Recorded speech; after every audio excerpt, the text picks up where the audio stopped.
ఇవాళ మిమ్మల్ని అందరిని అడగదలుచుకున్నాం. లక్ష్మీ నరసింహస్వామి కాళ్ళ దగ్గర ఈరోజు మనందరం కూర్చున్నాం. ఆ స్వామి సాక్షిగా అభివృద్ధి చేసే శక్తిని ఇవ్వండి. ఈ తెలంగాణ రాష్ట్రాన్ని, ఆగమైన తెలంగాణను మనం పునర్నిర్మించుకుందాం. ఇవాళ ఒక్క నోటీస్ ఇస్తేనే ఆయన ఆగమాగం అవుతున్నాడు. నెలల కొద్ది జైళ్ళల్లో గడిపిన మేమేమనుకోవాలి? నువ్వు దేవుడువా? నువ్వు మనిషివే కదా. ఆనాడు ప్రధానమంత్రిగా పనిచేసిన పివి నరసింహారావు ఒక సెషన్స్ మేజిస్ట్రేట్ ముందర పోయి చేతులు కట్టుకొని నిలబడ్డాడు కోర్టు నోటీస్ ఇస్తే. మీకెందుకయ్యా అంత బలుపు?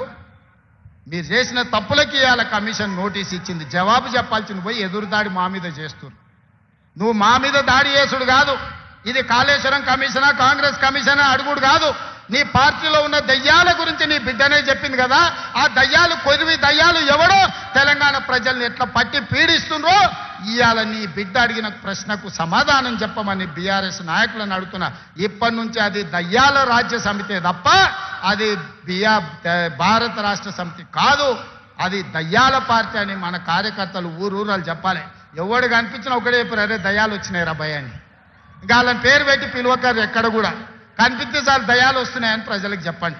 ఎందుకంటే దయ్యాలతో ఉన్న ప్రమాదం తెలంగాణ ప్రజలకు తెలవాల్సిన అవసరం ఉన్నది. అందుకే మిత్రులారా, మళ్ళొక్కసారి చెప్తున్నా, మళ్ళీసారి గెలవడానికి, ఆలేరు అభివృద్ధి చేయడానికి మీ సోదరుడికి ఏం మీకు కావాలనో, పరిష్కారం కావాలనో, ఏం అండగా నిలబడాలో మీరు చెప్పండి. అన్ని పనులు చేసి పెట్టే బాధ్యత నాది.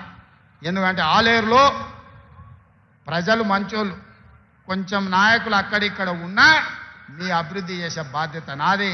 అమాయకుడైన బీర్ల ఐలయ్య ఈరోజు మీకు నాయకుడు ఉన్నాడు. ఆయన అడగలే పదవి, విప్పు పదవి నేను ఇచ్చిన పిలిచి. ఎందుకంటే బలహీన వర్గాల నుంచి నా వెనకాల కూర్చుంటే ఒక బీర్ల ఐలయ్య ఉండాలి, ఒక ఆది శ్రీనివాస్ ఉండాలి, ఒక అట్లూరి లక్ష్మణ్ ఉండాలి, ఒక రామచంద్ర నాయక్ ఉండాలి. బలహీన వర్గాలు నా వెనకాల కూర్చుంటే సభకు నిండుదనం వస్తుందని వాళ్ళందరినీ విప్పులుగా వేసి ఈరోజు మీ ప్రాతినిధ్యాన్ని పెంచే ప్రయత్నం చేస్తున్నాం. రాహుల్ గాంధీ గారి లక్ష్యం నెరవేర్చడమే నా బాధ్యత అని తెలియజేస్తూ, ఇంతసేపైనా ఓపిక ఉన్న మా సోదరులందరికీ నిండు మనసుతో ఆశీర్వదించడానికి ఇక్కడికి విచ్చేసిన ఆలేరు ప్రజలందరికీ కూడా మనస్ఫూర్తిగా అభినందనలు తెలియజేస్తున్నా. మీరందరూ అండగా నిలబడతారా? తెలంగాణ రాష్ట్రాన్ని పునర్నిర్మించుకుందామా? మీరందరు సిద్ధమేనా? మీరందరూ అండగా ఉంటారు కదా. అండగా ఉంటా అన్న వాళ్ళందరూ చేయి పైకెత్తండి. మా అక్కలు కూడా, అక్క కోటీశ్వరులను వచ్చేసారి 1 కోటి ఓట్లు రావాలంటే మా ఆడబిడ్డలే కోటీశ్వరులు అయ్యి నాకు అండగా నిలబడాలి.